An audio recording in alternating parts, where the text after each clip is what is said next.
नमस्कार। स्वागत है आप सभी का क्राइम की एक नई सच्ची कहानी के साथ। कभी कभी गलती से मिस कॉल लग जाती है। आज की कहानी में कुछ ऐसा ही होता है। एक पढ़ी लिखी महिला डॉक्टर से एक मिस कॉल लग जाती है। मिस कॉल 21 साल के लड़के के नंबर पर लगती है। दोनों की उम्र में लगभग 10 साल का अंतर होता है। जब महिला डॉक्टर ने सॉरी बोलते हुए फ़ोन रखा तो उस लड़के को आवाज़ बहुत ज़्यादा अच्छी लगती है। वह लड़का पूछता है कि आप कौन बोल रही हैं।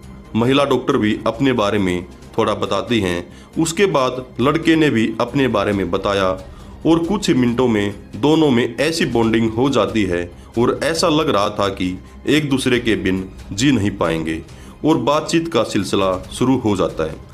अभी कुछ ही घंटे बीते थे कि महिला डॉक्टर लड़के से कहती है कि मुझे तुझसे मिलने का मन बहुत कर रहा है। लड़का कहता है कि अगर मिलने का मन कर रहा है तो ठीक है, आ जाओ। और वह महिला डॉक्टर इतना सुनने के बाद लगभग 700 किलोमीटर का सफ़र तय करके उस लड़के के पास पहुंच जाती है। पहुंचने के बाद दोनों बातचीत करना शुरू कर देते हैं। तभी वहां पर एक क्राइम हो जाता है। क्राइम इतना बड़ा होता है कि न केवल एक जिला बल्कि कई जिले की पुलिस भी परेशान हो जाती है। हालांकि पुलिस की सतर्कता के चलते ही एक जान भी बची और 6 लोग जो अपराधी होते हैं वह भी हमेशा हमेशा के लिए सलाखों के पीछे पहुंच गए। उनके पास बेशुमार डिग्रियां हैं। उन्होंने भविष्य में कुछ पाने के लिए बहुत एजुकेशन हासिल की थी, लेकिन उनकी जिंदगी में अब हमेशा हमेशा के लिए ब्रेक लग चुका है।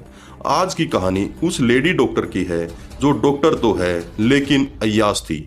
दोस्तों, आज की जो सच्ची कहानी मैं आपको सुनाने जा रहा हूँ, यह सच्ची घटना उत्तर प्रदेश का एक जिला है बहरा। दरअसल मैं बता रहा हूँ 18 जनवरी 2021 की शाम लगभग 4 बजे के आसपास की। वह पेशे से एक चिकित्सक भी है और अपना खुद का मेडिकल स्टोर भी है। इनका नाम है निखिल हल्दर। निखिल हल्दर के पास में एक अनजान व्यक्ति का फोन आता है और वह कहता है कि क्या निखिल हल्दर से बात हो रही है। वह कहते हैं कि हाँ, मैं निखिल बात कर रहा हूँ। डॉक्टर साहब, आपसे बात करके बहुत अच्छा लगा, लेकिन क्या आपको पता है कि आपका बेटा किडनैप हो चुका। जैसे ही डॉक्टर ने यह बात सुनी, डॉक्टर की हालत खराब हो जाती है। डॉक्टर को लगा कि शायद कोई मजाक कर रहा है। फोन कटते ही डॉक्टर निखिल अपने बेटे गौरव को फोन करते हैं और उससे बात करने की कोशिश करते हैं, लेकिन गौरव का नंबर स्विच ऑफ था। अब इससे पहले के बेटे को दोबारा फोन मिलाते तभी दोबारा फिर फोन आता है और कहा जाता है यह तो खैर आपने पता ही कर लिया होगा क्योंकि आपके बेटे का नंबर स्विच ऑफ आ रहा है। आपका बेटा हमारे कब्जे में है। अगर बेटे की जिंदगी की सलामती चाहते हो तो उसकी सलामती के लिए 50 लाख का इंतजाम करना होगा। और जैसे ही डॉक्टर यह बात सुनता है तो उसके होश खराब हो जाते हैं। उसको कुछ समझ नहीं आता, मैं क्या करूं तो क्या करूं। डॉक्टर निखिल ने अपनी पत्नी से बात की और बताया कि हमारे बेटे का अपहरण हो चुका है, लेकिन फिर फोन पहुंच जाता है और फोन करने वाला किडनैपर कहता है डॉक्टर साहब, पैसे का इंतजाम करना शुरू किया या नहीं किया, फिर आपको कोई बुरी खबर दी जाए। डॉक्टर यह सुनकर हाथ पैर जोड़ने लगता है। उन्होंने कहा कि फिर ठीक है, आपको शायद हमारी बात समझ में नहीं आई, अब आप 80 लाख का इंतजाम कर लेना।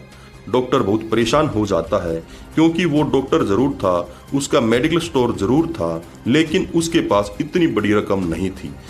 वह डॉक्टर 80 लाख देकर अपने बेटे की जिंदगी को बचा सके। डॉक्टर निखिल काफ़ी परेशान हो जाता है और जब डॉक्टर को कुछ समझ में नहीं आता तो वह एसपी शैलेश कुमार पांडे के पास जाता है और रोते हुए गिड़गिड़ाते हुए तीनों फ़ोन के बारे में जानकारी देता है कि पहले फ़ोन पर बेटे के अपहरण की जानकारी दी गई, फिर 50 लाख मांगे और फिर अब 80 लाख मांगे गए। डॉक्टर निखिल एसपी शैलेश कुमार को बताते हैं कि इनका 21 साल का बेटा है, उसका नाम गौरव हल्दर है, जो कि एसएसपीएम पैरामेडिकल कॉलेज में बीएमएस कर रहा है। फर्स्ट ईयर का स्टूडेंट है। जिला गोंडा के हीरापुर में उसका कॉलेज है। पुलिस जितनी जल्दी हो सकता था उतनी जल्दी उस कॉलेज में पहुंच जाती है। कॉलेज के सीसीटीवी कैमरे और उस लड़के के संपर्क में जितने भी लोग होते हैं उन सब से पुलिस पूछताछ करती है। लेकिन पुलिस के हाथ खाली होते हैं। कोई सुराग या कोई सबूत हाथ नहीं लगता। अब एसपी को चिंता होने लगती है। उन्हें लग रहा था कि लड़का पूरी तरह से खतरे में है।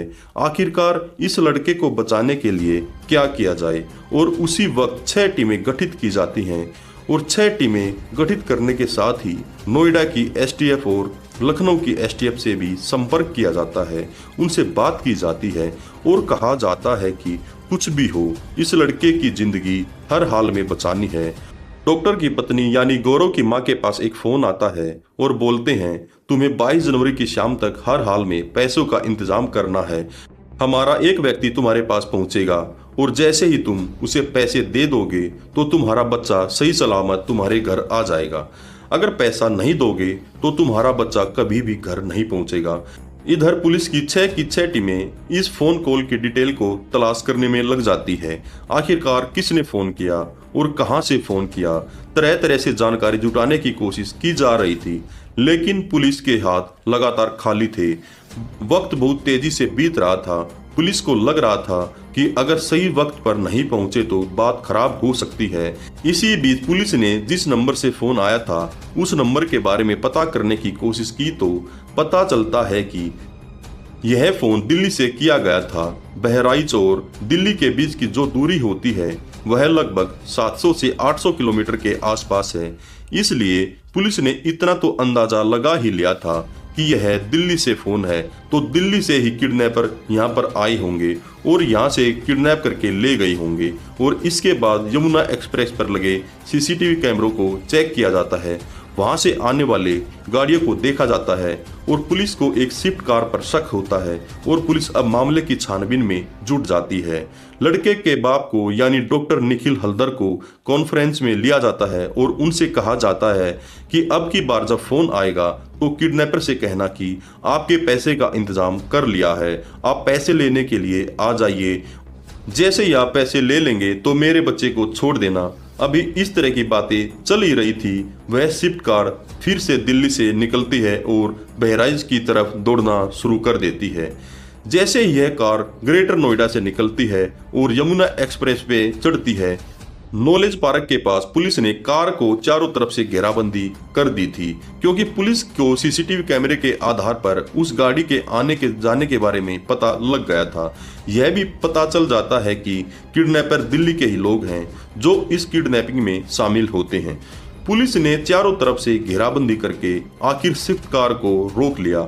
उसके अंदर एक व्यक्ति मिलता है जिसका नाम अभिषेक होता है, जो पेशे से एक डॉक्टर होता है। साथ ही उसके 2 दोस्त होते हैं, एक का नाम नितेश सिंह होता है और दूसरे का नाम मोहित सिंह होता है। पुलिस ने तीनों को पकड़ा और जब सख्ती से पूछताछ की तो 2 और लोगों के नाम बताए, यानी 22 जनवरी को किडनैपर गिरफ्तार कर लिए जाते हैं। जब पुलिस ने उनके नंबर सर्वेलांस पर लगाए तो पता लगा कि आखिरकार यह कहां से आ रहे हैं। तो पता चलता है कि दिल्ली डेवलपमेंट अथॉरिटी के बने हुए बकरवाल में जो फ्लैट है उन्हीं फ्लैट के अंदर से उनकी आवाजाही होती है।